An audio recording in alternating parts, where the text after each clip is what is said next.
If more of you supported the show, I'd be less sick of podcasts. Blah, blah, blah. Sending out good vibes. Blah, blah, Good vibes. blah.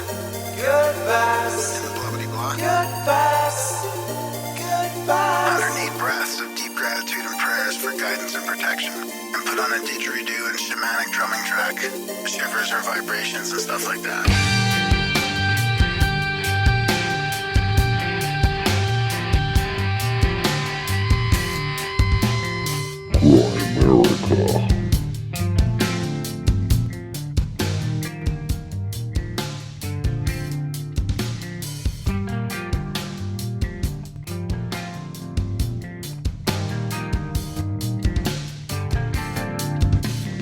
Okay, guys, welcome back to the Grimerica Show.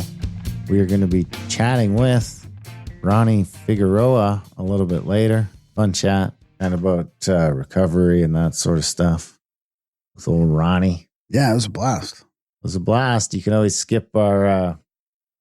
you and Ronnie had a lot in common in this one. So Totally. always a good one. You can always skip our lazy ramblings by going to the timestamp in the show notes to take you right to the interview with Ronnie. And you can skip all this part where we just chat and beg for money. Do support the show, though, if you do skip, though. Grimerica.ca/support. Sign up for monthly or make a one-time donation. Either of those would be great. There's a couple spots left for our event coming up in just less than 2 weeks, I guess, like 10 days. 10 days till the Serpent Mound event. Serpent Mound, yeah. Serpent Mound. Solstice on the Serpent Mound. With Dave Matheson and Brandon Powell, and now Mark England is also coming, and Dan Richards, Dan the Dunker. So, quite an all-star cast. I saved something about a paranormal experience somebody had on the Serpent Mound where they were blown with this wind, and this bunch of leaves got blown up together in this thing. It was really cool. It's an older account. What did you save it for? Well, I was going to talk about it on our Grimerica Outlawed show, and then I just didn't seem relevant at the time. We were into other things. And then I thought, well, I'll save it for, the Serpent show. And it was it was too late for that, I think. And then I thought I'll save it for an intro or something, So, here it is. I found it. Here it is. You going to read it then?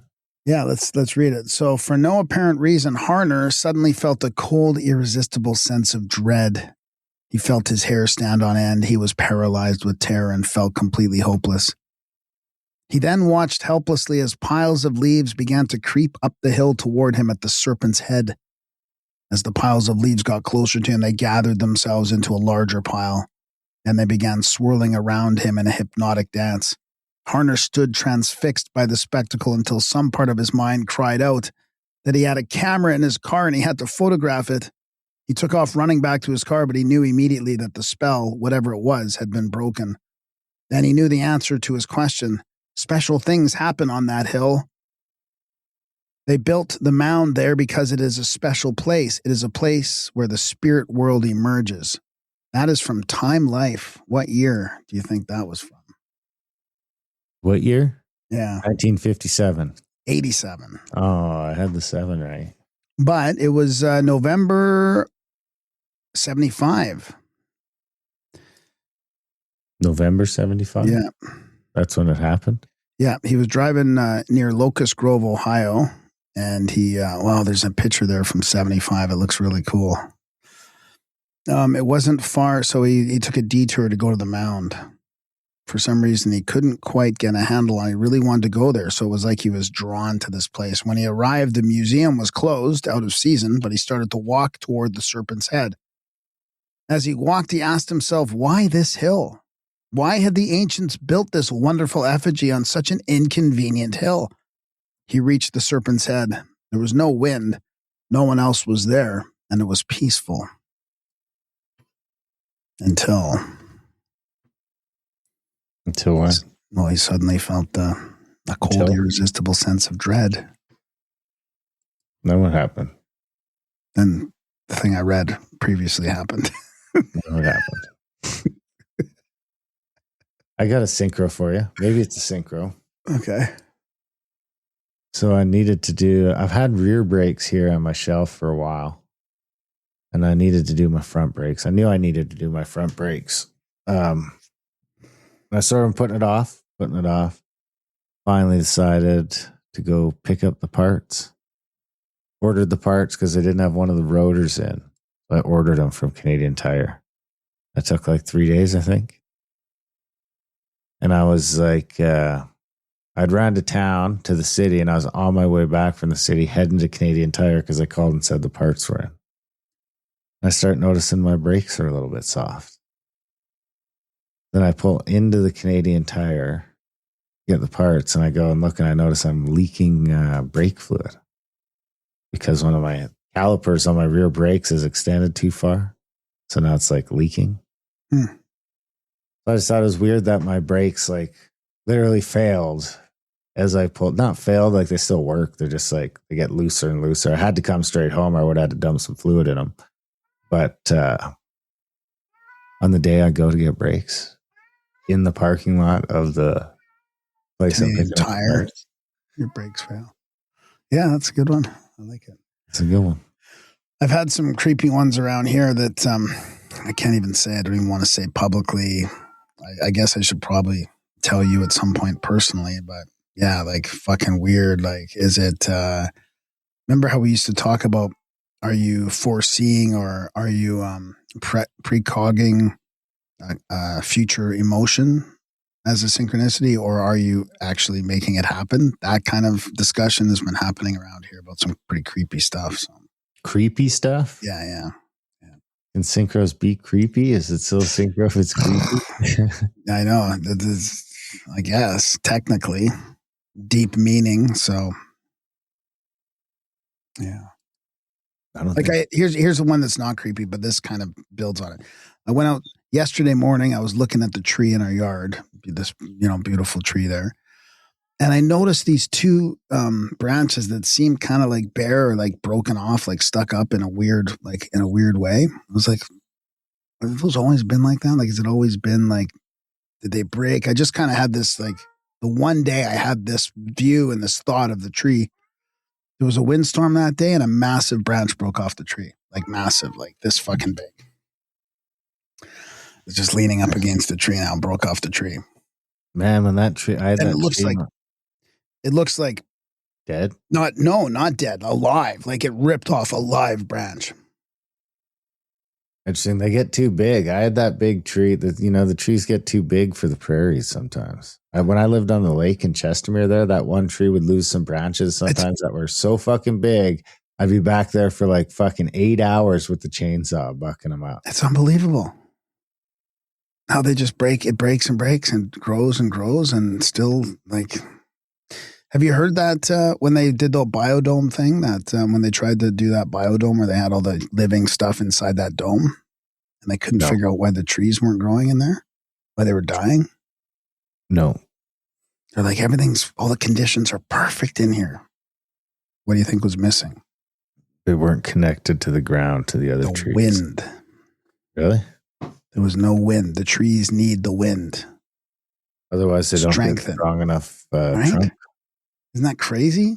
Well, you blow a fan on your pot plants for that same reason. Really? I didn't know that. Wow. To get sturdy enough stalks to grow big plants. And then when they do get big, you put a trellis in to hold them up so the buds can get bigger without falling over. Right. They're fighting it in two different directions. Strengthen it when it's strong and then supporting it when it's old.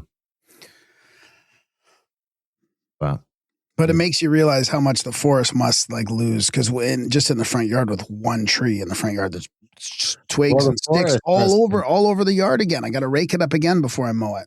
The forest has some safety in numbers. Yeah. But I mean, there must be like, that's why there was like an indigenous practice to remove all the dead wood and sort of clean that up or whatever, right? Whatever they did there. Man, I've been hunting out at Broken Hip where we've come out of the trees because so many are falling over. So many trees have fallen over?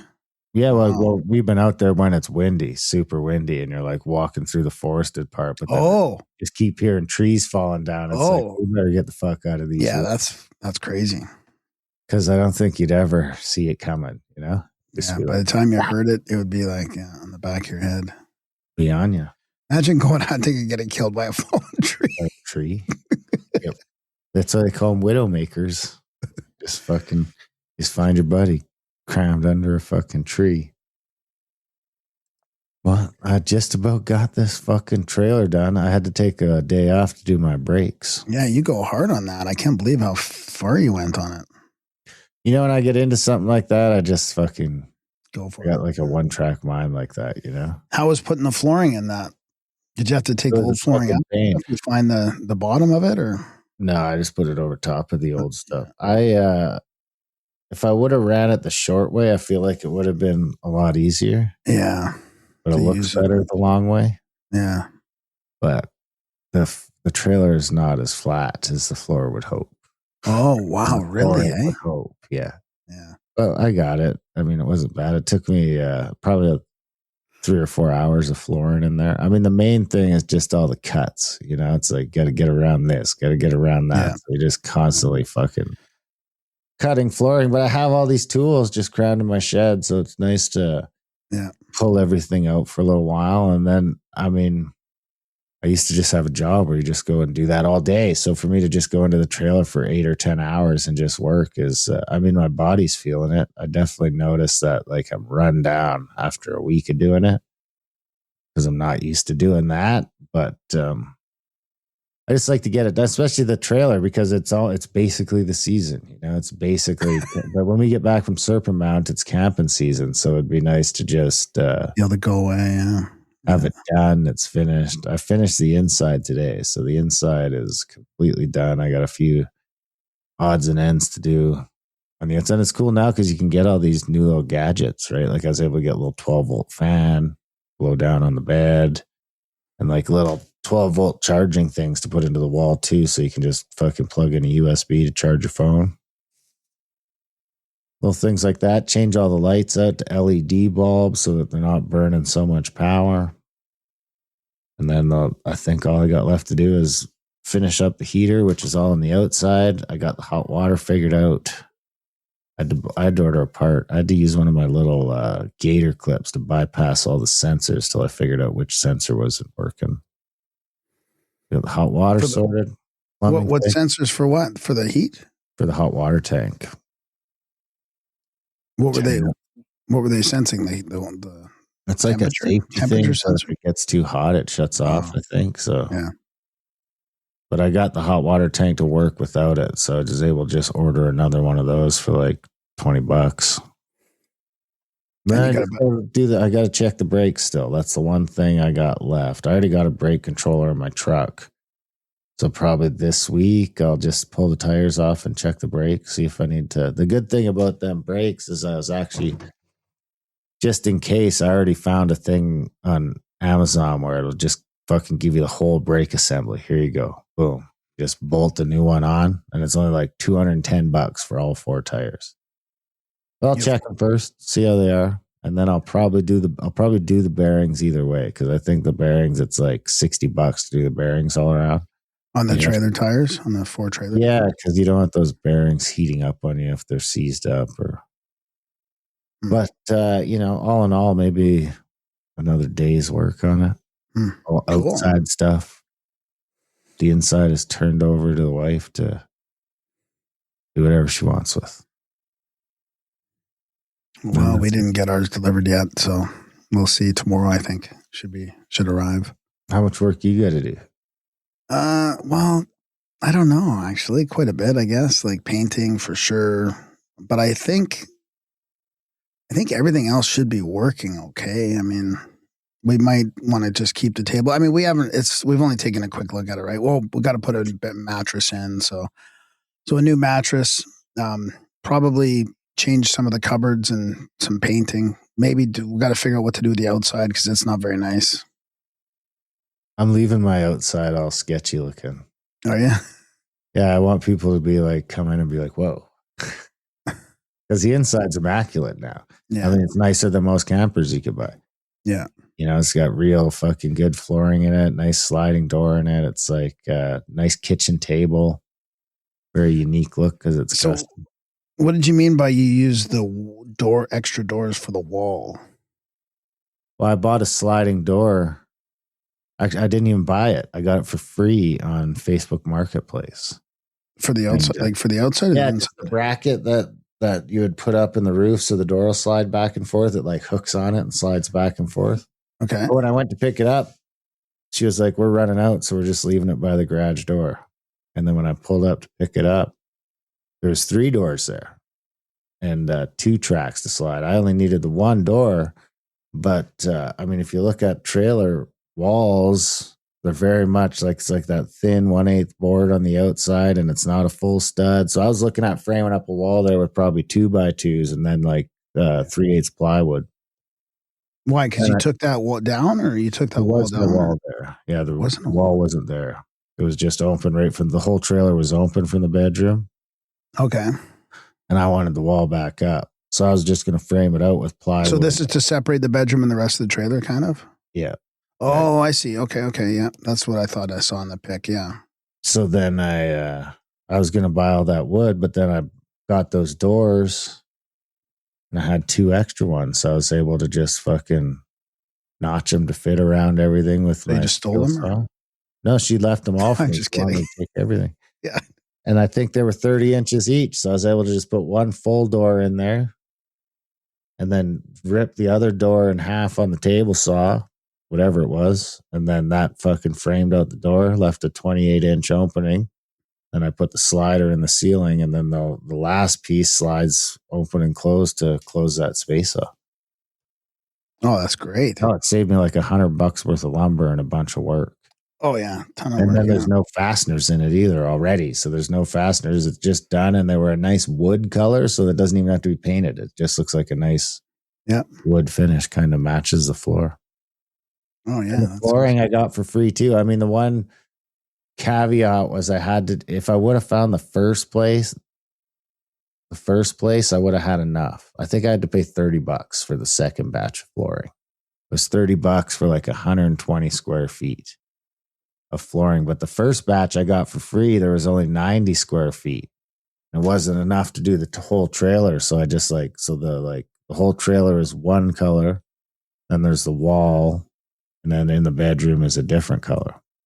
And then when I got the stuff to finish the bedroom, I had a shitload of it left over. So I ended up using that. To redo all the bunk beds. So it's nice and looks super nice. You know, if you look under your mattress, it's a nice finished fucking brand new thing there. And then I had enough to like take out the fridge, and that was kind of just shitty looking back in there. So I framed all that in with the leftover flooring as well. I just ripped all the laps off it and just used it as paneling. Yeah. So now that gives me the option just taking that fridge out of there. You know, if we did want a fridge for something and we needed it for storage, it's a nice, put some shelves in. I'd imagine I'll keep the fridge in there. I mean, I took the propane fridge out, so the fridge right now only runs on 110. Yeah. So it's only if I have power or if I'm running my generator. Yeah. I still got to. So when you're traveling, you got to keep it in a cooler or something, probably, when you're traveling. Yeah, it depends what I'm doing. Like if I was depends where I'm going. If I'm going from here to Travers or something for the weekend, then I'll just plug it in here, put all my groceries in the fridge, unplug it, drive down there. Yeah. Unplug it for 2 hours and then plug it back in. Yeah. So what were you going to do for a door? Like when you're going to build the wall between the bedroom and the rest of the trailer, what were you going to do for a door there? I was always going to do a slider. Like a pocket door kind of, or? Yeah, exactly. A little pocket door. Yeah, exactly. Yeah. Or I was going to like build the wall. But the problem is you start losing space, because I thought about just building a little mini wall on each side and then just taking a door, ripping it down with a handle on it and just sliding. Oh, yeah. No, then you start. But now I'll go from an 1.5 inch thick wall to a 6 inch thick wall. And, there's not a ton of space in those things. No. But it's nice to just have a full bedroom. Yeah. I mean, it's small. You got like 1.5 feet around the bed. I think on the two sides, you got 1 foot and a bit. And then on the back side, you got like 6 inches. But you got some cupboards in there to put your stuff in. And then the whole bed lifts up and there's a big storage thing under there. So the main thing for me is it was such a pain to go camping. I didn't mind the tents, but it was like we'd spend fucking 4 hours loading stuff up. I'll grab this bin, grab that bin, get it all into the truck. And it's nice to just have everything set up again. So it's like, even if I do decide to take the tents out, none of the camping stuff is in my storage shed anymore. Yeah. It's all just in the camper. All this, the shit, the sleeping bags are in there. The fucking air mattresses are in there. Everything's in the camper. Yeah. If someone comes to visit, they can stay in there. Yeah. And I can just sleep on a fucking bed, dude, instead of on an air mattress on the fucking ground or all of that. Just like sleep in a bed makes such a big difference. Yeah. I mean, that eclipse, dude, was some of the brutalest sleeping I've had in years. Like the first night, just on the ground, no mat or nothing, just like on the fucking hard Texas ground. It's not even like nice, soft Ohio ground. It's just hard Texas ground. Might as well be like fucking asphalt. Yeah. But light at the end of the tunnel. You done deal, dude. I almost bought another one. Yeah, I was going to ask you about it. Yeah. Whoa, how big was it? It shot up. It shot up at the last minute. Was that an auction? It was, yeah, because there's just up the road from me, there's an auction yard. So we've been driving by it all the time, and the kids are always looking in there, and they're like, "Oh, really? look at that!" So we ended up finding the website for it, and I mean, I don't really have money to buy stuff. No, but I mean, hear these stories at auctions where someone, because it's an unreserved auction, so that means you can't say if it's less than this, it doesn't sell. So it don't matter. The bid is the bid. Like I could have bought today. I almost bought for like $4.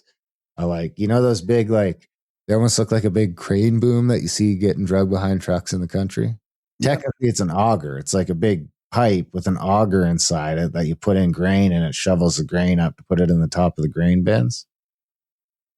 It was $4. And I'm like, I just don't have room for it, you know, because I'm like, man, this thing's got to be worth more than $4. It's got to be worth a couple $100 on Kijiji. And it's not like I got to drive far to get it. It's a mile up the road. I could go get this thing and then just throw it up for sale. Yeah. Because I'm not, most people aren't auction people. You know, they don't even fucking consider it. They just think, hey, I need a grain auger. Go on Facebook Mark. Hey, there's one for. Yeah. And then I'm just looking at it because it comes with it's a trailer unit. You know what I mean? So it comes with wheels and an axle and all this stuff. And I'm like, for $4 to have an axle, I could build a trailer on or something like that. And not only that, just by the nature of the thing, I'm like, man, you could probably like, if I like, you know, strap one end down to the ground, I could put a come along on it, maybe use it to lift up a deer to do a deer up, almost like a little crane, you know, because honestly, when I first saw those years ago, that's what I thought they were at first, was a little mini crane thing. Because it's such a big lever, you could let the one side down, hook it up to your generator or something, pull it up, swing it into your truck, and set it back down. So what did it go for? What did it go for in the end? I don't know. I stopped watching it. Well, what did the trailer go for? I was watching, it was an old wooden trailer, 6x8 wooden trailer. Needed work, probably have to be replanked.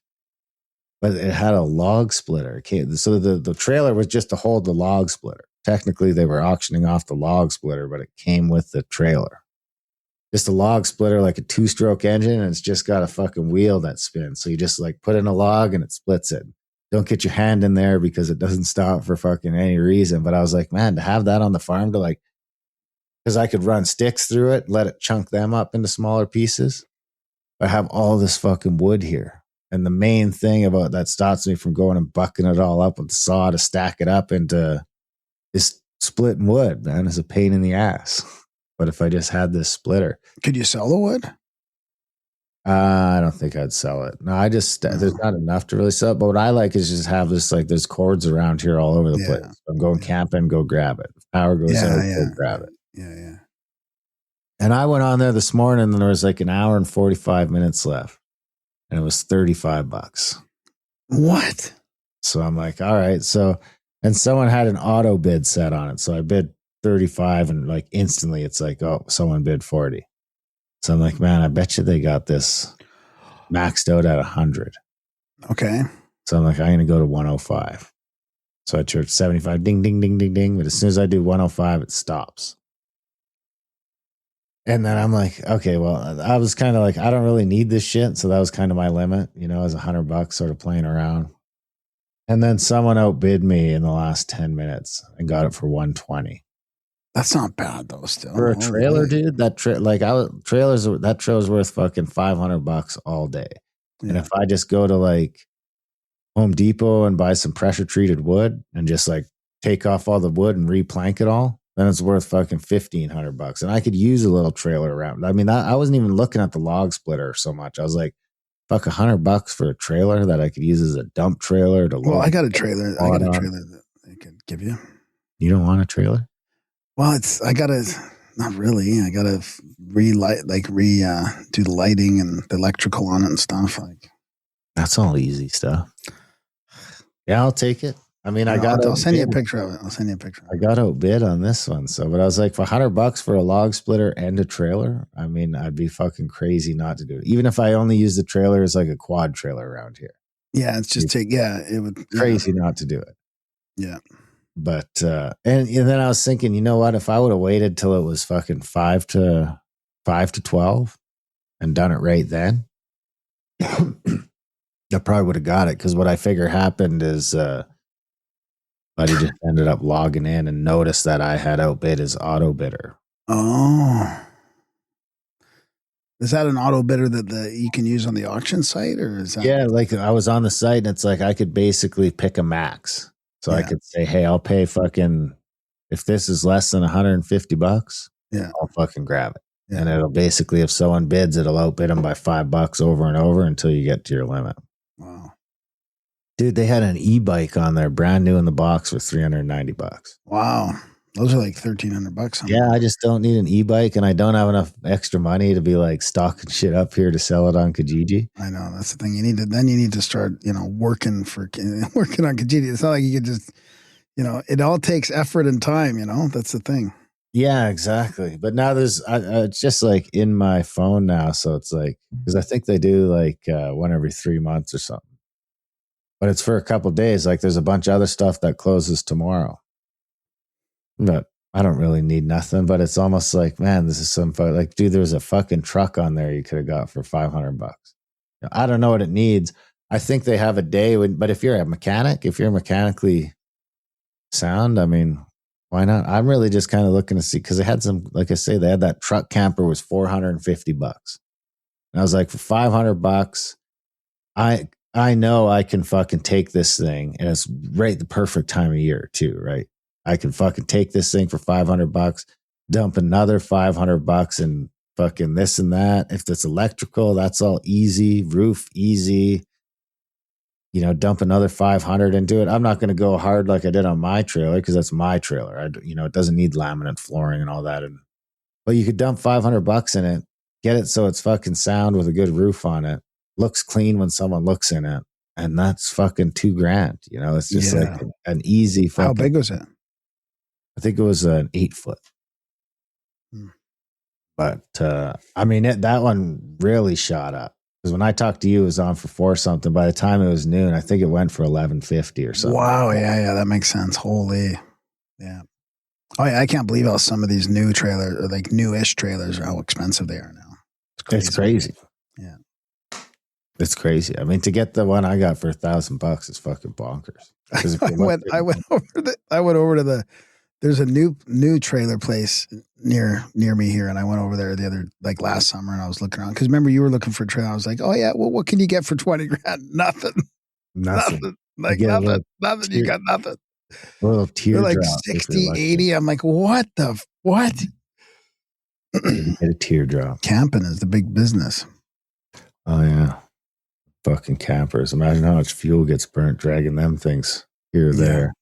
Yeah. And everywhere. Well, I unfortunately do not have any new supporters to mention. Oh yeah, we do. Yeah, we do. We have somebody that sent. The $50, right? That was this week. You have a note? I think I do. It's well, I know it's Gary. Technically, it's an outlawed donation. Well, no, I think he said he was. I think he subscribes to both. Now I can't find him. I see all his synchros that he sent us last. Huh. We lost it.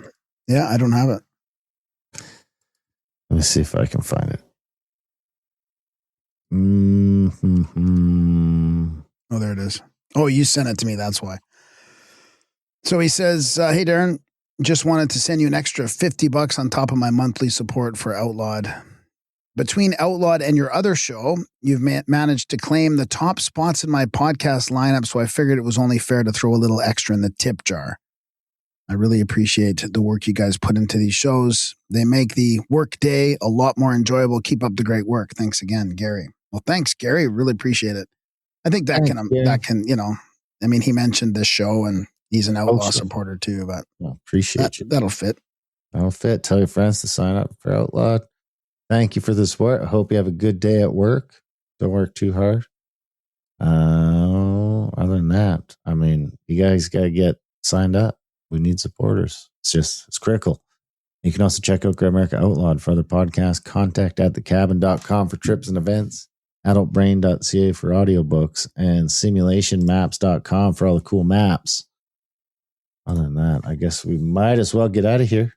Get into the chat with Ronnie. Yeah, I got a bio here for him. He's licensed mental health counselor, certified hypnotherapist, extensive training in EMDR, EFT, NLP, NAC, the Sedona method, Reiki, and many other holistic approaches. He also teaches techniques as a course, so you can help others. Find out more about him at RonnieFigueroa.com. And his email is in the show notes, along with a link to his YouTube channel as well. So Ronnie, RonnieFigueroa.com. There you have it, guys. Enjoy the chat with Ronnie Figueroa, and of course, support the show.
Ronnie Figueroa, welcome to Great America. How are you?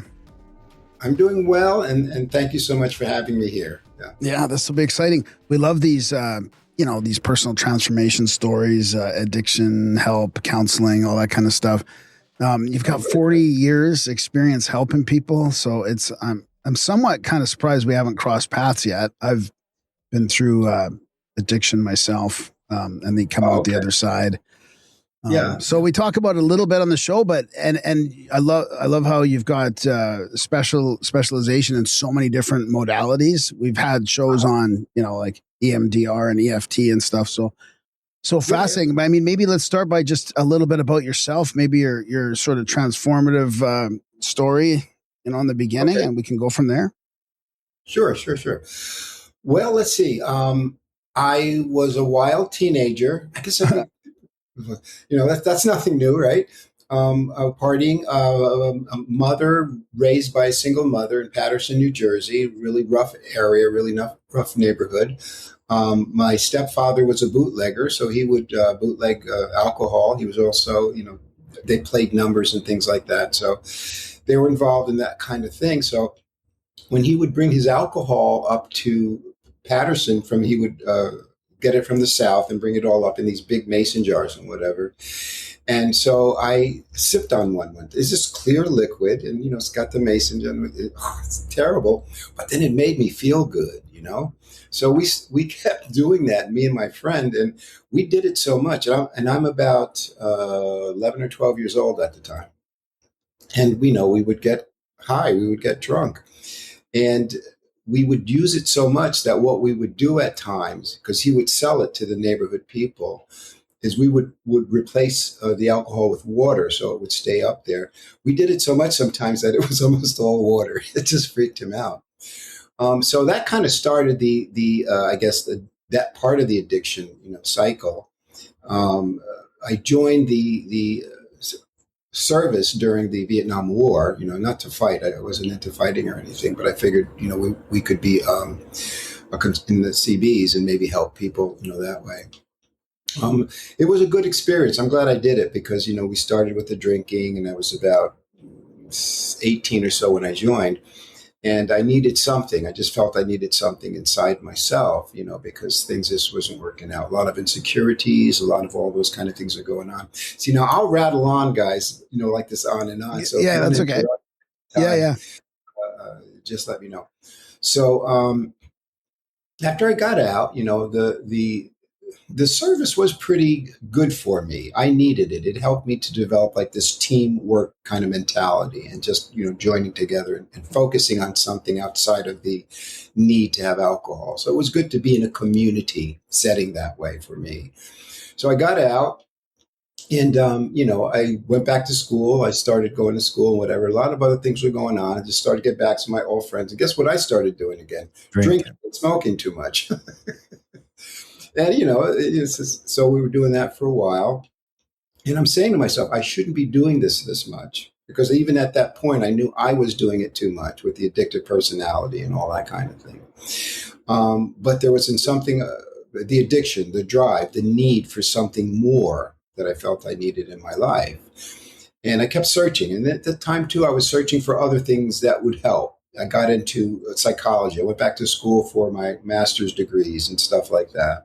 And I figured some of that would help me. But so you were a pretty put together drinker then. And, like some dudes, when they get into drinking, there's no way they're like getting a psychology degree and stuff like that. I mean, Graham was pretty high functioning as well until he wasn't, sort of thing. Until he wasn't, yeah. And then that's the way it went. A functioning alcoholic, a weekend binge, and even at work, because the hangovers, I would bring my little bottle in my shirt, sometimes, and I have it in my drawer to have sips during the day as I'm working. So I kind of really balanced it out, and I was doing well. I was even an athlete at the time. I was working out a lot. I was getting into martial arts, doing this kind of thing, and I guess didn't realize it, but it's true. It's a cumulative thing, especially when you get older. It just starts to wear on your body. But your mind is telling you, I can do this. It's like, oh yeah, we're invulnerable. Something inside of us keeps telling us we can do this. So I did. And so, I'm in my 40s. I'm breaking it apart a little bit. I may not be going too well in sequence, so forgive me. That's okay, yeah. But 40s, I'm still doing it. Got another degree. I went to California, I think it was 2011 or so, and I started a business there, caring for children on the autism spectrum. So I did that, and I came back to New York in 2016. So I did that for a while, and you think, again, that would help. And I'm still questioning, needing something, all this time going on. Started getting more into alternative kinds of things at that point, investigating things like EMDR, going to courses, getting certified, even like studying a little bit with the person who originated EMDR, EFT got involved with, various kinds of things, Reiki healing even, along with my psychology degree. And also I because my degree was in research and statistics, I need to see something that's real, because there's too much stuff out here that, they have a label for. What are we calling it these days? The woo-woo kind of mentality. Some things are too far out there. So I try to see things and to do things now. And even then, that can show itself to repeat itself over and over again. One of the things I wasn't seeing that was repeating itself over and over again is how I was killing myself with alcohol. I wouldn't look at that to accept it, but I knew I needed something. So I got involved with these various kinds of things. At about 50 something, I died. It's like that. I was working out. I ran to the gym. I had about a pint or so of vodka before I did it. And I got to the gym and I swam, and then I went into the sauna, which I can sit in the sauna for a long period of time, and I passed out. My heart stopped. The EMTs came. They had to resuscitate me and everything like that. Through the VA, I went through the VA hospital. I was totally out of it. I was, unconscious. So because my heart had stopped, they said, we better try a pacemaker. They did the resuscitation stuff, and then they put the pacemaker in. And I've had the pacemaker in my chest, even though today they're telling my heart is perfectly fine. So, hey, there's a wake-up call. Yes? No, still didn't do it. So I'm practicing all these things and learning how to try to do it better. I started going to the meetings more and more. I started to do all kinds of other kinds of seminars and you name it, all these various types of seminars. I won't be a name dropper, but you name it. I've gone to them, that sort of thing. And the 12, are you talking about like 12-step meetings, that kind of thing, or?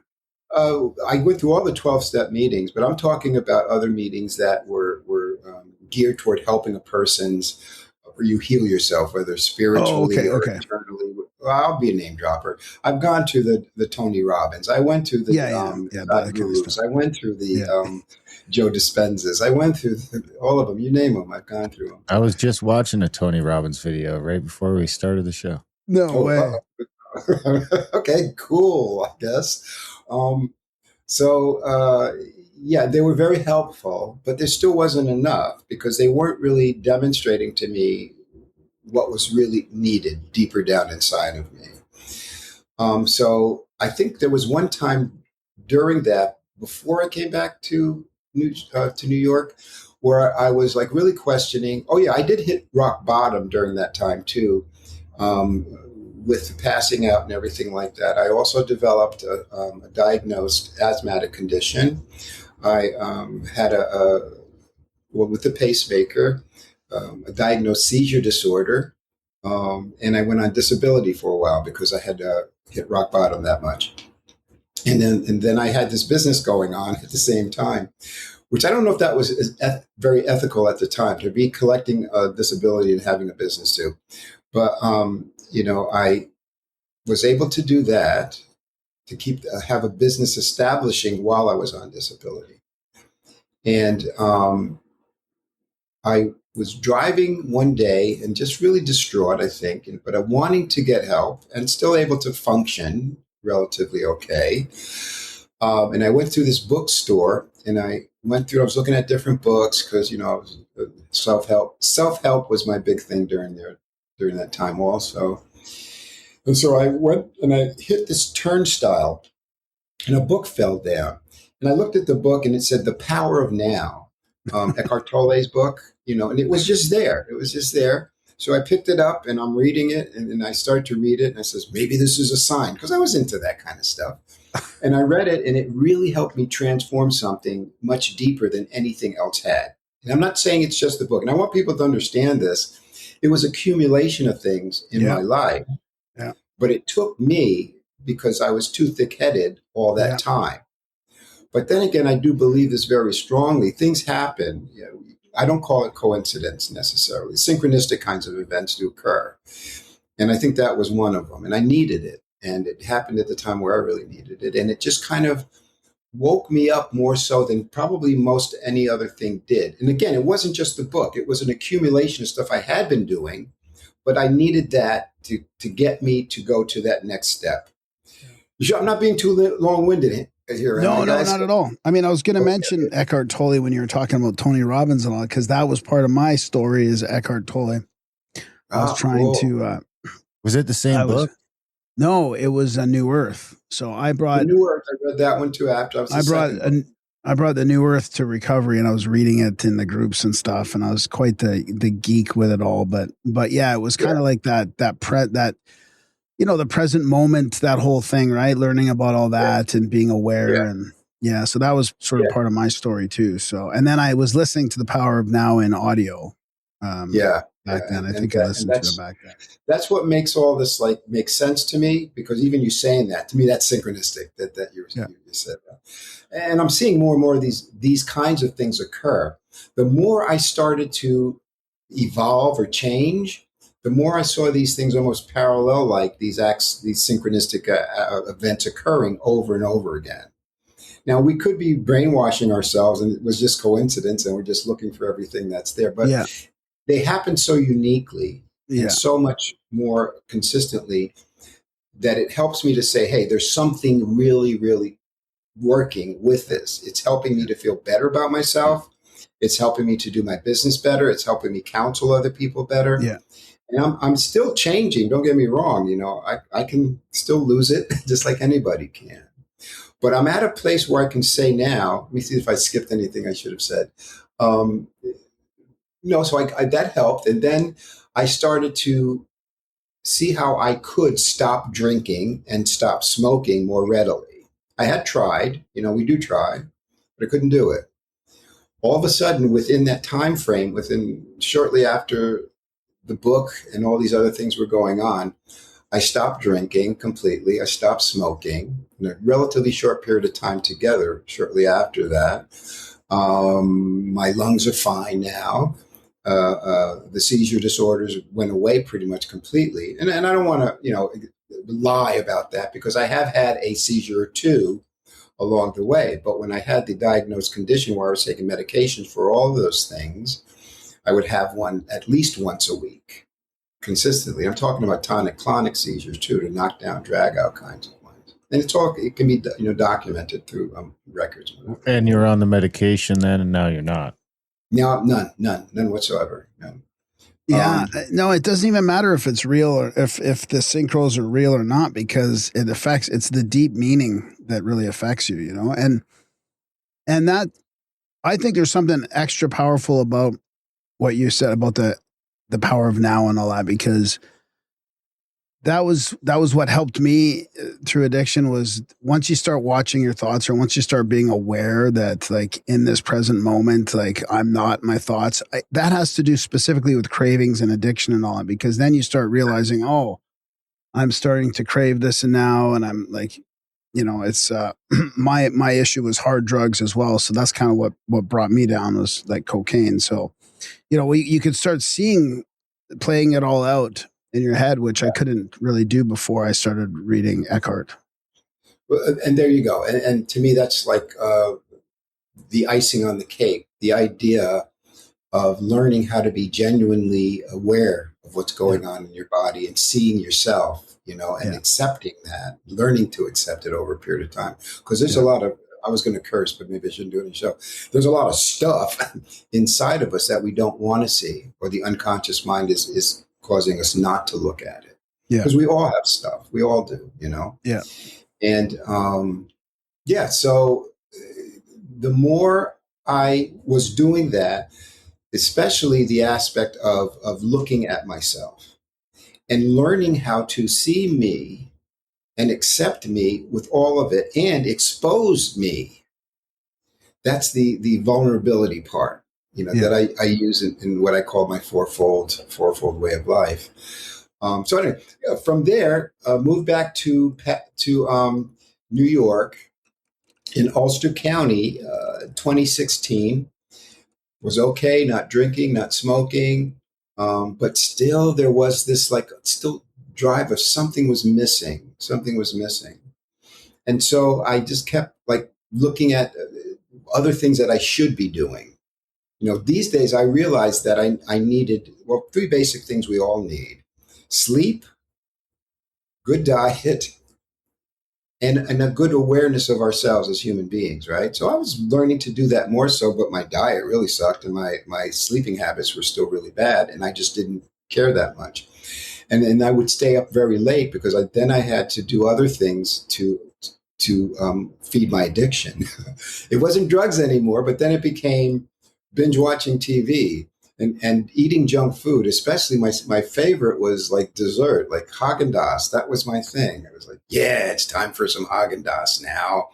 And I would just be devouring this stuff, So I got to learn to see that the addiction can stay within us. It doesn't have to be the alcohol or the drugs or whatever. It's because of that lacking of something deeper down inside of us that we all need to learn how to bring up and heal. and evolve from. I'm seeing that more and more. So now at 72, I don't do any drugs. I went back into athletics, and at 69, I did this event called the Deca Strong event. If you've ever heard of it before, but it's a pretty grueling event. They've called it a mini decathlon, basically. I was going to say, it sounds like there's 10 nasty things in that. Yes, very grueling. That at the end of it, you're just, on the ground. And I placed third in the world, at 69, but Holy at my shit. age group. Don't get me wrong. Good for These you, guys are though. great That's great. doing it, Wow. but at my age group. And I'm saying all these things not to promote me, right? And it's kind of like we're saying with that principle that it's not just me. There's a part of me, I don't think, because we're of, I believe, mind, body, and this energy or spirit or whatever you want to call it.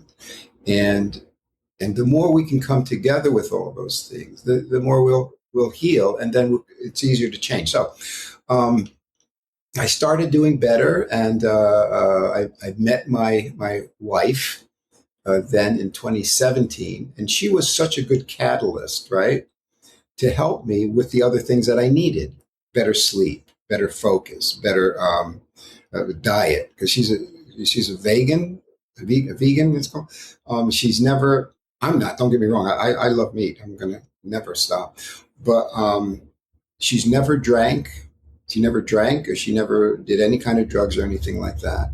So that was good for me to be with a person like that. Again, I think this thing was brought to me. It wasn't just like it just happened coincidentally. I needed it, and there it was, and it helped me even that much more so. To where today, I feel better, than I ever have. Don't get me wrong. I still have my things going on. It's been it's been one of the roughest weeks that we've had to deal with all the things that are going on in our lives. I won't give you all the things, but so many things hit. Now, I've had a lot of things happen in my past, and sometimes these things are going to occur to us. They're going to keep happening.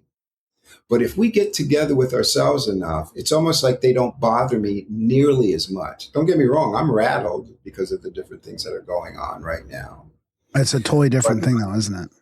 Huh? It's a totally different thing, though, isn't it? It doesn't get you. I can smile, and I'm not going to go. I didn't even get take any you completely off track or whatever. It's just. Yeah. I didn't even get any Haagen-Dazs. Yeah. So would you call that your spiritual? Go ahead. Go ahead, Graham. Would you call that your spiritual awakening then? Was that like, did you, that sort of, in AA they talk about, or in the 12 steps they talk about, like there's different types. There's a long sort of slow one, and there's instant sort of awakenings. Yeah. But, yeah. Mine were developing for years and years and years. Yeah. Maybe I needed that to help other people see they don't have to do that. Yeah, exactly. And that's one of my key things these days. You don't have to do that. Yeah, it can be quick. And the awakenings are continuing to happen. Yeah. I'm at a place right now where it's like I'm very, very excited, more so than I ever have been, where I am right now. Yeah. Yeah, and it is by virtue of the practices that I'm doing more right now. Yeah. Realizing that the most important thing, I think this is what people really need to understand, the most important practice and belief is that you already have it within you, and not to rely completely on anything, whether it's the 12 steps, which are a great program, whether it's all these other, seminars and things we were mentioning about, all of these other things that we get in these tools, because there's so many of them. And a lot of these people are making millions of dollars off of it. And there's also a statistic that says the ones who go through all of these seminars and workshops and everything like that and read all of these books, the majority of them, I mean, some of them are saving their lives. Of course, we have to admit that. But the majority of them fall away from it anyway. So I think people need to understand that we have enough of that within us, and learn how to tap into that more so with the aid of those other things. I don't know, Darren, were you going to ask a question before? Yeah, the I don't know if it was the bio or whatever you sent over mentioned breath work in there. Was that something that came with the wife, or is that something? I'm just, because we got some people we do work with on breath work, so I'd be interested in what you're doing and what your protocol was. Well, I really got into it many years ago, hearing about it. I even, read a couple books, and I was doing different kind of breath work, breathing and whatever. Then I let it go, just like all the other stuff. Nowadays, though, I've kind of narrowed it down to what I believe is the best for me, and it's helped a lot of other people that I'm working with. Basically, I'm calling it like the practice is a three-part practice, right? There's my fourfold way of life, and then there's my three-part breath, awareness, and heart practice, right? And what that entails is, well, let me do it this way. Let me explain the fourfold way that I believe in, and then I'll interject the breath part with the awareness and the heart kind of thing. And there's another group that does that also, similar to it, called Heart Math. But anyway, my fourfold way of life, which I think it can be a practice too, but it's so important for us all to see that this is already within us, and we need to work with this and live with this all the time. First and foremost, what we're talking about, being aware of who you are in your body, right? Some of that can be construed as like, just a cognitive practice. But what you want to develop is something that becomes organic and experiential rather than just cognitive. So once you learn more and more how to say to yourself, okay, I'm seeing myself, I'm aware of me and my body. You can't help, well, like even when I do it, and even when I'm explaining it, I'm not going to live it maybe like if I were totally alone, but I'm practicing it even as I'm speaking it. And I just wanted to take a breath because it's like, oh yeah, here I am. I see Ronnie in his body, here with Graham and here with Darren. And I see you also more so because of that. In the past, it would have just been me. And it's not a selfish kind of thing that I'm saying. It's more of like a reflection of who I am with the second part of it, which is vulnerability. Trying to understand what vulnerability means. And basically what that means is to be that open. Not just with, oh yeah, I some people say, I'm very vulnerable. I say anything I want. I do. No, it's like being that allowing whatever fears are there, whatever insecurities are there, whatever, all these things are there to reveal themselves. You don't have to throw it out to everybody else, but you need to learn to really be honest with yourself with them more than anything. That's the second piece of it, the vulnerability. Third piece is taking a risk within that. And again, I'm just going in order like this. It's all one thing, and you can learn how to just be in it all experientially, but I'm just breaking it down. The third part is within that, taking the risk and vulnerably presenting this out more and more to everyone, to yourself, to the world, to everybody. Again, incrementally, you don't want to just blurt out everything to everybody all at once. But more you do this practice over and over again, it becomes easier and easier to do, and it becomes more and more experiential rather than just cognitive. And the fourth part, you have to trust it all. You have to find that trust within taking these risks and living this way. And the more you do that, what needs to happen is that you see more evidence that this is working for you, whether it be evidence of outside synchronistic events, whether it be you healing yourself more readily and sooner by living this kind of life. That's the fourfold way. Again, I'm asking if I'm being too long-winded, please interject or whatever. Now, the three-part practice goes something like this. And people can do it alone. You can close your eyes if you want. If you're alone, people can even do it now. If there are other people who listen, they can try it this way with me, because I'm going to just do it, just to do it. Like I'll close my eyes. Unless you're driving. Huh? If you're driving, don't close your eyes. Please don't close your eyes, but if you do, like just kind of make sure if you got psychic. But if the people have psychic powers, they should be able to do that. No. Or no, I'm kidding. Maybe we should even put that in there. America does not endorse driving with your eyes closed. Exactly. And that's a good thing to make sure we tell people that. Or mowing the lawn, or doing any kind of day, operating heavy equipment. I mean, those kind of times you don't do it. Yeah. Or flying a plane. Flying a plane. Just hit pause and then get back to it when you find a parking lot. Yeah. Let's do it though. Let's going down the slope in skis. You want to make sure you know where. Yeah. So I hope somebody goes, well, what about this? No. And they do something. Oh God, no.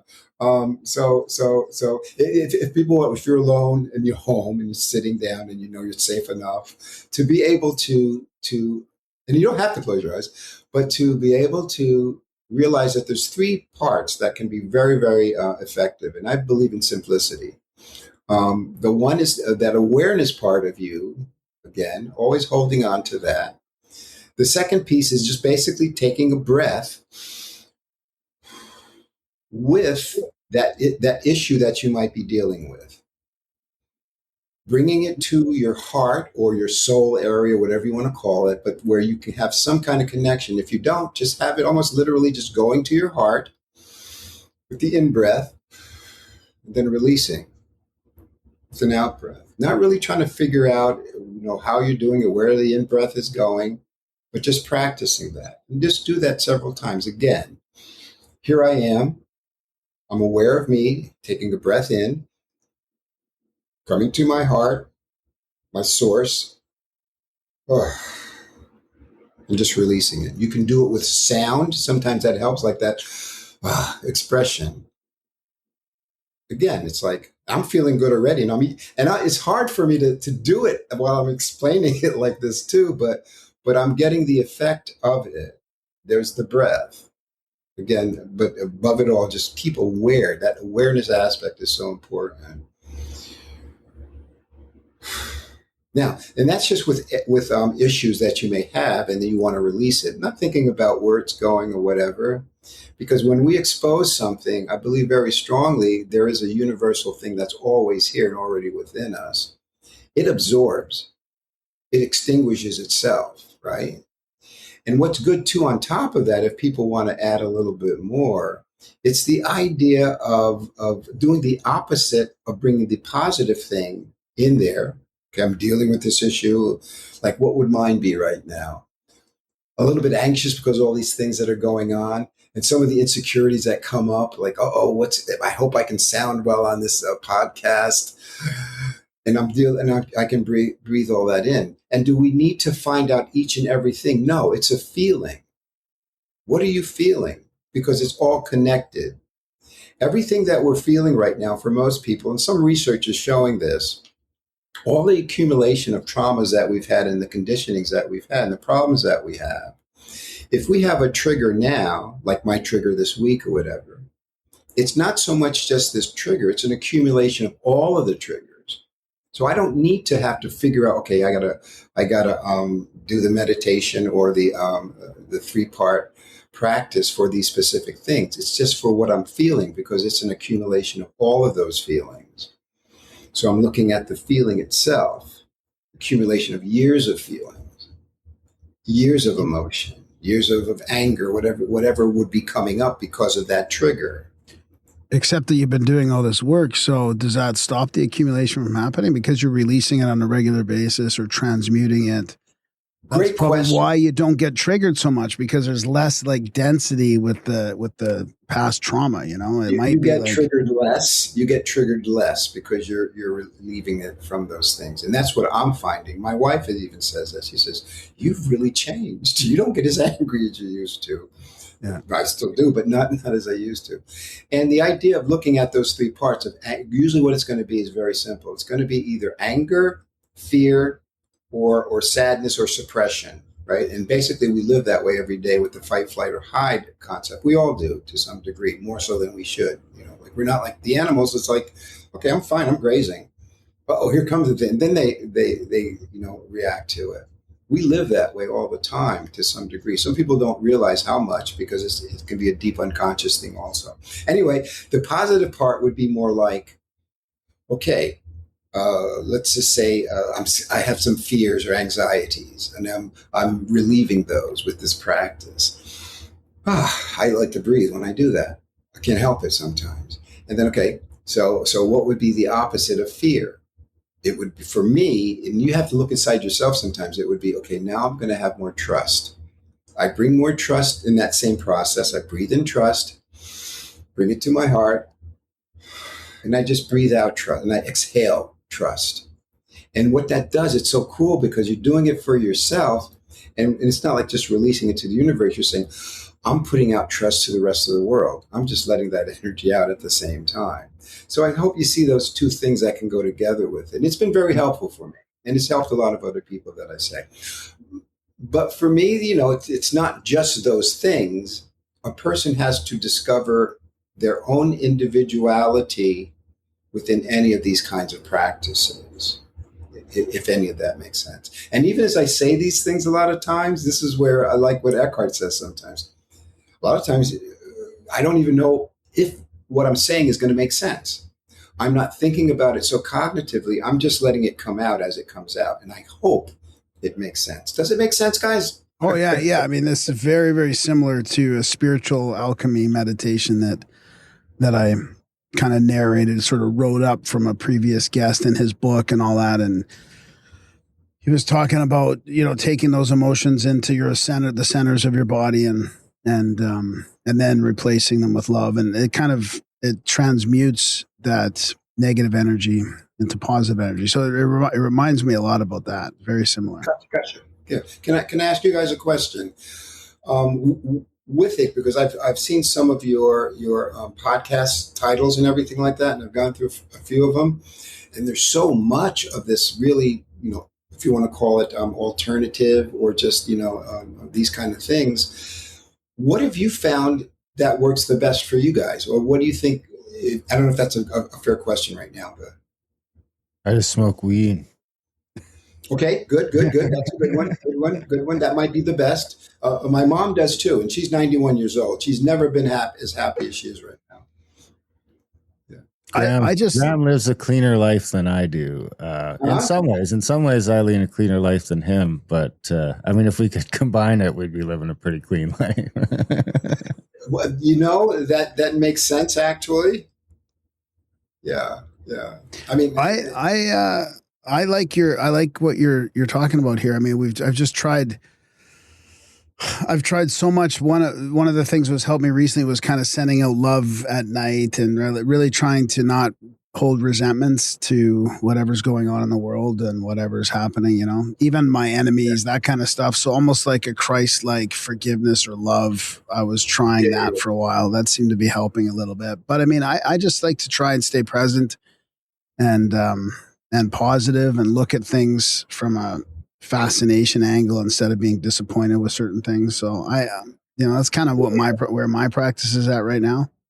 Gotcha. So would you say like it's kind of where you're not really trying to make anything, and weed does help this too, not trying to make anything happen so much, but just kind of living in the moment, if you will, or being, I rather just say being aware, because if I'm really truly aware with this connection that I have, I can't help but live in the moment. But just that pretty much. Yeah. Something. I probably transmuted mine mostly into working. I mean, that seems to be, that's probably like most people would say that's, other than the weed, that's probably my vice. I don't drink I had a drink last night, but I don't drink, like we went to Easter Island. I drank too much there, but we're on an island with 20 of our friends and it's festive. And I kind of consider it, because for the first few years I didn't drink at them because I was just not drinking. I just had passed, and I used to drink a lot. But you seem to handle it a lot better these days. I don't know. Yeah, it's like I can. It was probably, because I was doing a lot of cocaine back in the day and that kind of stuff too. So once I quit for long enough, I was able to sort of dabble back into it because I was going to the events and all my friends are having a time and having some drinks, and you don't need alcohol to have a good time, but sometimes it's fun. And if you're using it properly, I would say it can be fun. So like I say, so now it's like when I go on the trips, I just sort of expect that there's going to be a couple nights of festivities sort of along the way, pay the price for that with the hangover. Yeah, but when I just sort of graduated out of party mode, because with me, it wasn't even like I was addicted to the drinking. I probably was, and the cocaine and all that. But my big thing was mostly just partying. I just always wanted to party. Let's go party, whatever the party's doing, I'm down. Wherever the party's heading, Uh-huh. I'm down. And then when I had kids, I quit, and it seemed to just be now it's work. Now it's like when I get out of bed in the morning, I'm thinking. I mean, and it's not like that when you have a job, probably, but Graham and I are blessed enough to just work for ourselves. So it's like, But when you say that, I mean, are you saying that in the sense like the work is a good thing? Yes. yeah, I think so. But I mean, other people probably say I work too much. It's not uncommon for me to be down here in my office from the time especially in the winter, from the time I, get out of bed within an hour of when I'm out of bed till within an hour of when I'm going to sleep. Yeah. In and out of Again, my office. who am I to judge, right? But I know, like my wife, she constantly likes to move and to get things done. It kind of scares me sometimes, but she's happy doing that, and she's very constructive doing that, and she's a spiritual person, much more. She's on the woo side. Don't tell her I ever said that. There's like a zen in it for me too. It's like my wife will tell me to just slow down or relax or do nothing for a while. And for me, it's just like, if I'm doing nothing, I'm kind of going fucking bonkers. I'm like, they're going through the list in my head of all the things that need to be done. And so I've probably got a weird aversion to wasting any time. I feel like I wasted enough time in my 20s. Mm-hmm. So, but is that okay for you for the rest of your life? And are you happy with it? Whatever you. I'm happy with it for now. Okay. You say that reluctantly. I don't know. Well, because I think if you were well enough off to retire, let's say early, just as an example, you probably might feel that in some ways, like you'd be productive doing other things, hunting or working around the house or whatever. But I don't think you'd have the same amount of giddy up and go. I think a lot of your giddy up and go is to manifest, we're still building. Yeah, we're still building. Yeah. We're lucky enough to do what we love for work, but we still have to show up every day. Otherwise, I'm lazy. I get lazy sometimes. I don't want to get out of bed, but then I also get like, I need to get things done. It's not like I'm loving to get things done, but I really think it's a man thing. I think it's a man thing. I think that's kind of what's missing from, because from modern society is like, if you go back, a couple generations, those dudes weren't ever not working. And it's not like they were all fucked up in the head. I mean, they kind of get painted that way now, but you could probably get any of them around a table nowadays and they would be the most well put together people in the room, if we could just get a couple dudes. So, it's this weird sort of arrested development and I'm sure it's happening on the female side as well, but I'm not really privy to that as much as I am on the male side. But I definitely notice, especially when I was still working a day job and I had a bunch of peers I was working with and stuff like that, a real arrested development in where, like, I'm talking about 40-year-old dudes or 35-year-old dudes that have kids maybe. And the biggest thing they're looking forward to when they get off of work is going to play video games for 3 hours or to, these sort of, which is fine, I guess. But I think that at the same time, there's some responsibility left on the table, which is probably one of the reasons that we're living in such a fucked up world right now, is that we've made it so convenient that we don't have to grow up. That's true. And it took me a long time to start growing up. Have I done it completely yet? Nope. But to start growing up. And I think too, the idea of what you want to do as opposed to what you have to do, right? I have to pay taxes, probably a lot more than you guys do, I think, there. Do I? Well, you're in New York, so it's probably a coin toss. I mean, it's probably pretty close. Okay.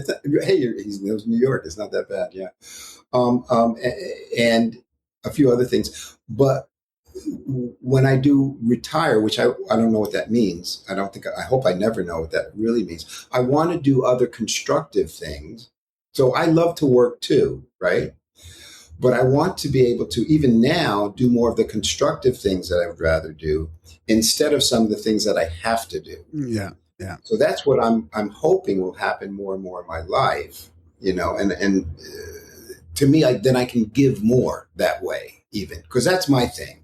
I truly want to do whatever I'm doing at this point in my life to more so help others. Right? Is it just that? No, I want some more money too.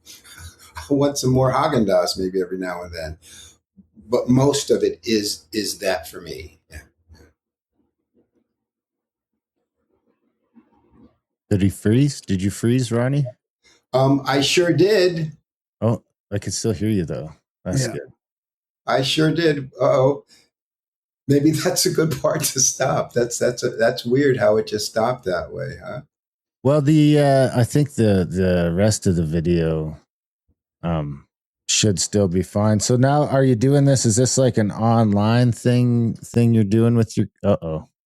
Ronnie. Oh, I don't know how refreshing works. Might balance it right out. Oh, hey, just refreshed. All right. Yeah. So what were you going to say, Darren? Oh, I was going to ask how the counseling works. Is it like an online thing, or is it in person, or how are you doing that? Most of it's online, and I'd rather it be personal, but people are seeming to really get a lot out of it online, so we're doing it that way a lot. Yeah. Also, yeah, I have a. Should I throw out some of my stuff right now with my website? Yeah, sure, yeah, or whatever. So have a relatively newer website, and it's still kind of getting worked on right now, but it's called RonnieFigueroa.com. If anybody ever wants to go in there and see a little bit more, learn a little bit more, you can go on my website. Again, www.ronnie, RONNIE, Figueroa, FIGUEROA.com. Also, if people want to send me any information, just back and forth through my email address, it's THEHI31111 at gmail.com. And people often ask me, why do you have a weird email address like that? There's too many letters in it. But it really spells out something. I started this institute, I'm calling it, and it's called the Holistic Energy Healing Institute, which spells out THEHI, which says the high. I like that. Hey, the high, without drugs, but the high, yeah. And the 3 is my magic number. Like I was saying, the 3-part practices, and just 3 is just body, mind, energy, that kind of thing. And I have 4 children, so I put the 4 ones in there. So it's the high 31111 at gmail.com. Also, we have we just started. We have 4 meetings so far, and it's been doing relatively well, where we're getting groups together as a little community healing group, if you call it that. We call it the Energy Healing Institute. And I'm sorry, no, we don't. I called it the wrong thing. That was the other thing I did. We call it the Energy Healing Gathering now. And we get together once a month, the first Sunday of every month, from 12 p.m. to usually 1 p.m. Sometimes when we do breakout rooms, it could go longer. Basically, what we do is we have a time of quiet reflection on some contemporary music that would pertain to something in the world that's going on. Have people, if they want to move or not, or just, whatever they want to do. Then we'll have a presenter come in and give some things that they want to discuss during that time. And we've had some really good feedback that way, people giving guided meditation kinds of teachings. There was one person talking about EMDR and various kinds of things. Somebody's going to come today and talk about her life story, where she lost her son and various kind of things, and how she overcame a lot of things. So we'll have a segment of that. And then a short time of sending out energy, if you want to call it sending out energy for healing for ourselves emotionally and physically, because I believe we can do that, and then send that out to the world, and then do the breakout rooms, and then a short little word after that. So I put it Is all it out get, there, guys. is it getting harder to do this kind of thing as the culture seems to collectivize, or this sort of monoculture where everyone's watching? I mean, I guess we sort of always dealt with it to a certain extent. When we had TV, it was always just the same channels, but now it seems almost to be, which is ironic because you would have thought that the cell phones and the internet and the YouTube and the billion hours a day of content that's uploaded to the internet, but we're still all seeing the same reels, and we're still all, I mean, I'm sure it's by design. They're sending it down our throats, but it almost seems like even more so now, because before there seemed to be some splits at least in it. Whereas now it's like everyone from, it seems like 14 or 15 to 60 is getting the same, depending on what side of the pyramid you're on. You might be getting different of the same, but there's like sort of I get what you're saying. Yeah. a couple data streams that everyone's getting, and everyone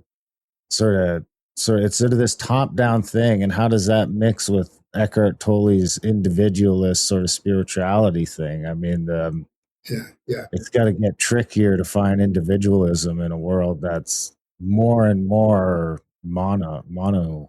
It is, and I think there's something to that, and maybe it's in my little ethereal way of thinking, but yeah, I think right now in 2026, and thank God I've lived, like I'm a baby boomer, right, from the 60s and even late 50s and whatnot.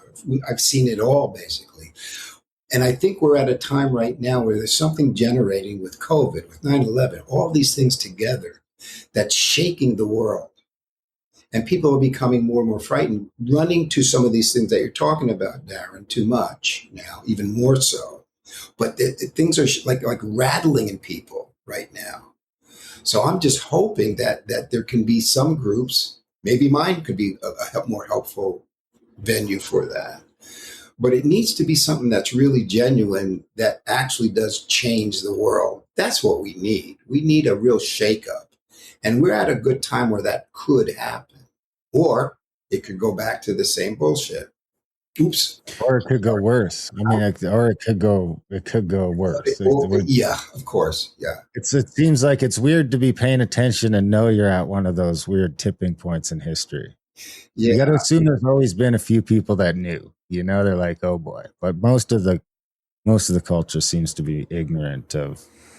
Ignorant to it, yeah. And why do you think that is? I mean, I would say possibly just because of the media, because of the brainwashing, because of some of that, and then I think some of that goes back to that sort of arrested development of the general populace in the West, where everything sort of became me. The idea, the American dream, where your kids always did better than you, that sort of went away. And I think it's just part of that sort of,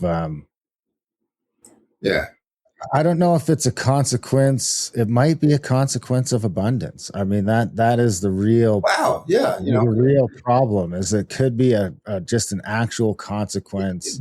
I think definitely to some degree. Yeah. Yeah. That's what I was going to say with Darren, when you used your video gaming. Which might be why they built pyramids before, right? Like, we got to give these fucking guys something to do. Now that there's... Yeah, the games are filling a gap that the men used to use for survival, all the stuff you had to do, seasonal gathering, all the kind of stuff you got to do to survive. Mm-hmm. Now it's like you don't have to do that. Camaraderie stuff too, right? Because they're all talking to each other on their headsets, and they got their team, and so there's that sort of it's filling in that gap too. Exactly, communal gap at the same time. And what I can't help but come up with this. I was going to curse again, but I won't. So what you can. Darren what the heck do we do? I don't know. I don't know that.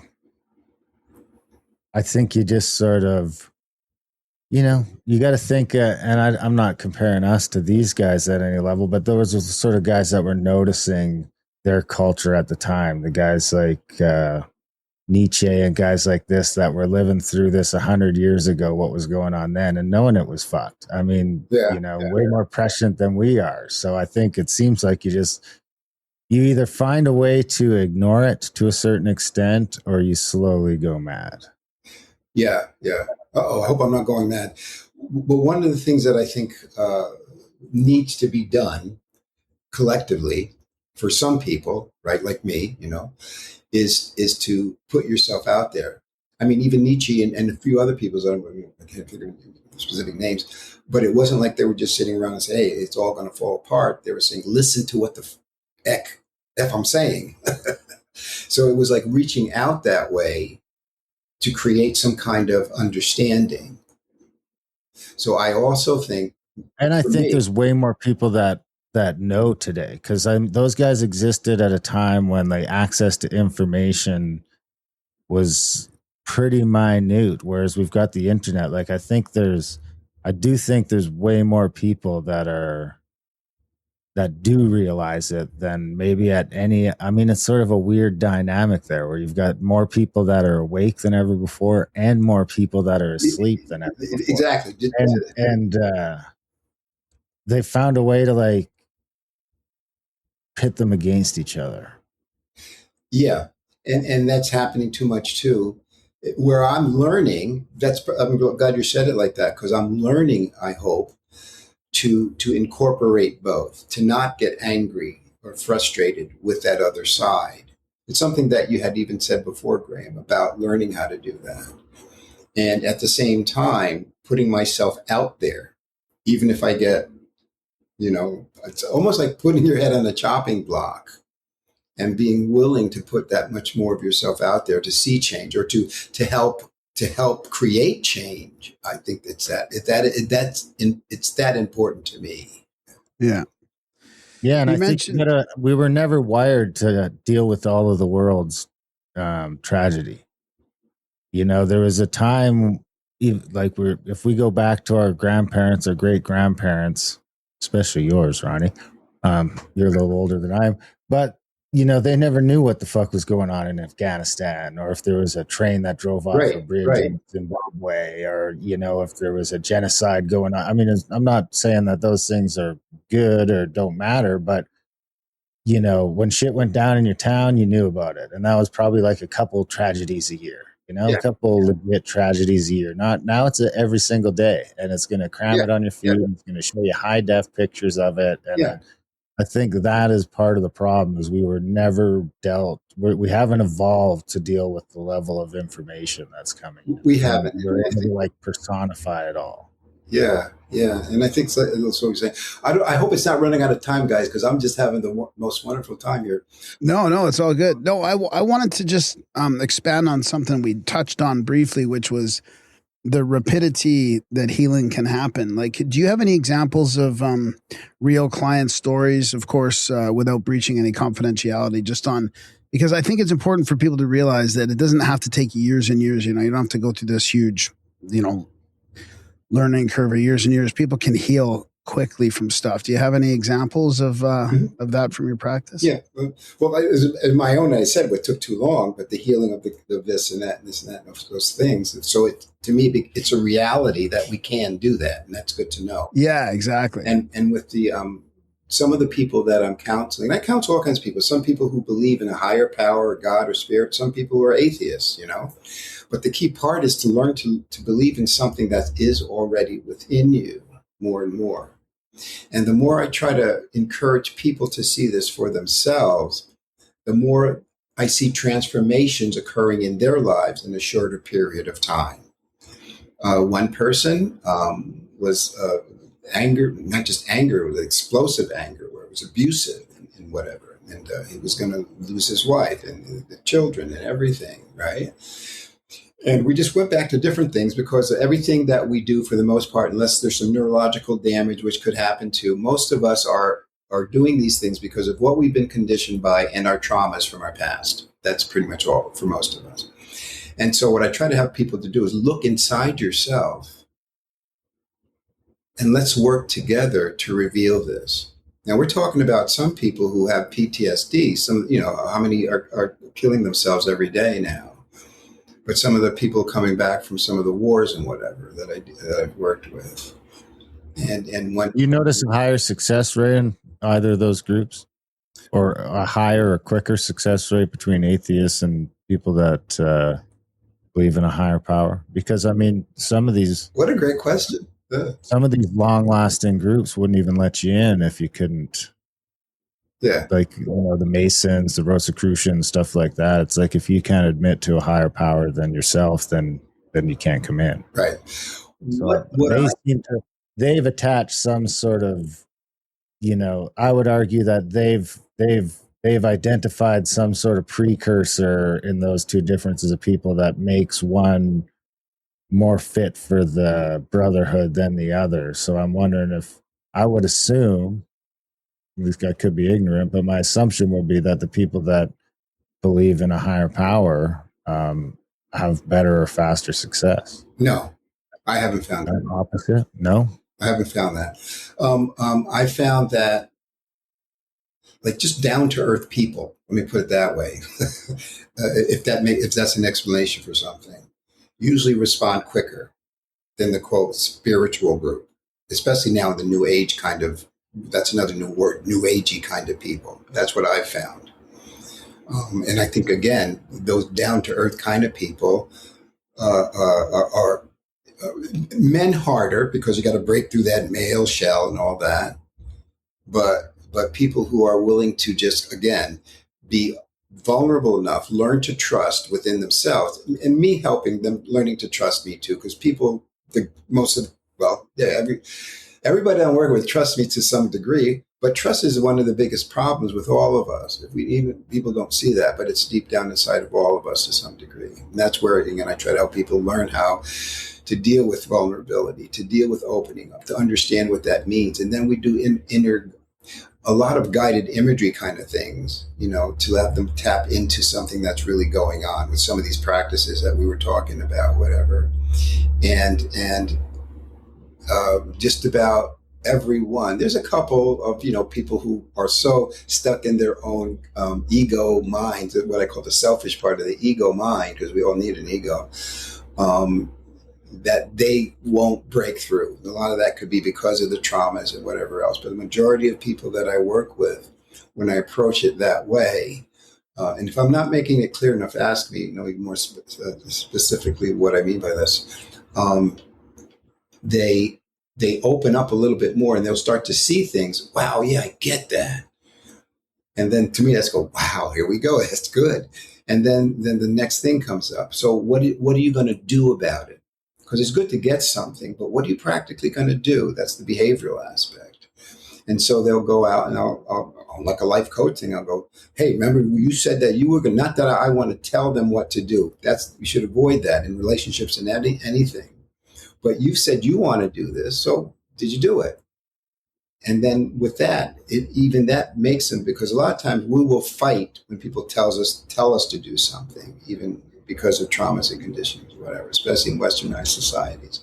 So with that, they'll start to open up more. They'll start to see things more within themselves. There's a one person whose brother died tragically in a car accident. They were like closer than brother and sister. She was totally devastated. We worked through some of the things, and somehow I'm presenting it to you. And she saw different things inside of herself that she went through her grieving process in a relatively short period of time. Because grief can take a long period of time. Don't get me wrong. She's still hurting from it. But just to see the night and day change within her within about a year or so. Another person within months, he stopped arguing. His wife is saying, you're a totally different person. He comes in here and sometimes he even cries. He's never done that before. I don't know if I'm answering a kind of a question or was that the same example you were using with the guy with the anger problem that we were talking about, rapid healing? Is that the same example? When I say rapid, it happened in a relatively short period of time for him. Yes. Yeah. And a few more that way where it's more exciting to me, and it makes me feel that maybe I'm doing better within my own self to be able to help other people help themselves that way. Yeah. That's great. Yeah. Ronnie, is there anything we didn't ask you that we should have? I can't think of any. Again, I'm 72 years old. My brain cells are shot here. I don't know. it all felt good, guys, and it felt real. Okay. So I want to thank you for that. I hope I Yeah. did well enough where you guys get it and other people will understand where I'm coming from, and it can be helpful for them. Yeah, for sure. Absolutely. Ronnie Figueroa.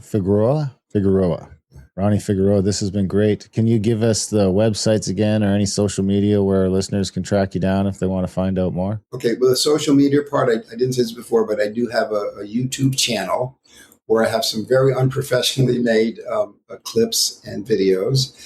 And my website, which we're developing, is RonnieFigueroa.com. It's RonnieFigueroa.com. My email address, if people want to get in touch with me, is THE31111 @gmail.com. There you have it. Ronnie Figueroa, thank you very much for taking some time on your Saturday to come on the podcast. We hope you have a good rest of your day, and keep in touch and come back sometime down the road. Thank you. I really, really appreciate it. Thank you. Thanks, Ron. Thanks, Ron. All right. Take care, guys. And that was a chat with Ronnie Figueroa. What'd you think? That was a good one. I figured that one would resonate with you. Oh yeah. Well, geez, when you talked about the group healing thing they were doing, the meditation and all that, it reminded me of the practice I wrote in that little book that I didn't ever finish. Oh, your book. Yeah. Where it was like the group of 8, and we would send, instead of sending healing out to the world, though, we would just do that kind of healing towards each other in a group. And then, like the Lynn McTaggart group of 8 type thing, and the intention work, the power of 8, and then the meditation, the alchemical meditation too at the same time. So it was kind of combining all that, which seemed very similar to what he was talking about. We should have her back on. I meant to email. I got to email Mario Buildreps too. I meant to have him back on. It looks like your buddy wants to come back on. I think we'll have him on Outlawed this time. Yeah.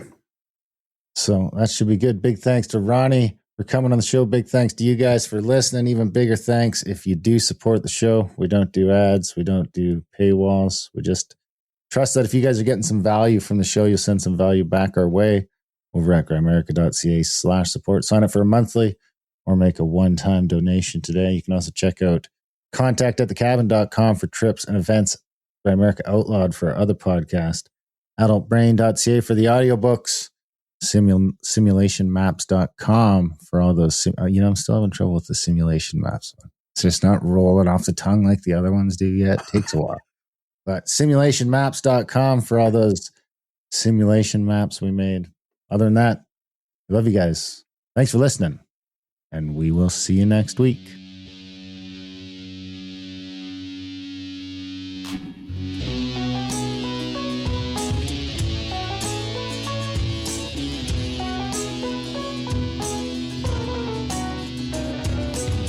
Your mind's on fire, all the color red in a blue lagoon. In a storm in Bermuda, you've dive bombed into a seashell swoon.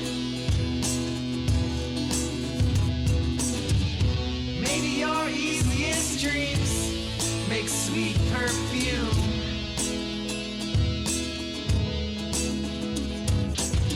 While you're yawning, yet not breathing in a hospital room.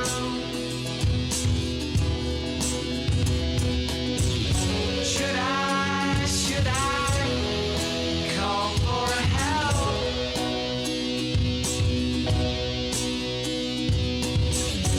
We are drowning in this ocean swell. Let's start from scratch. Quit living these lies and become unattached.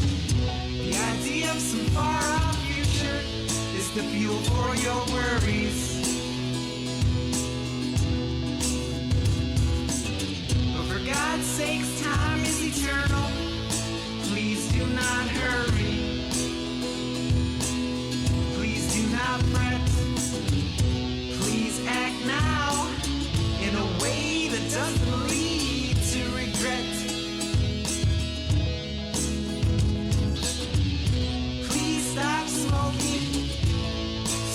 any cigarettes. So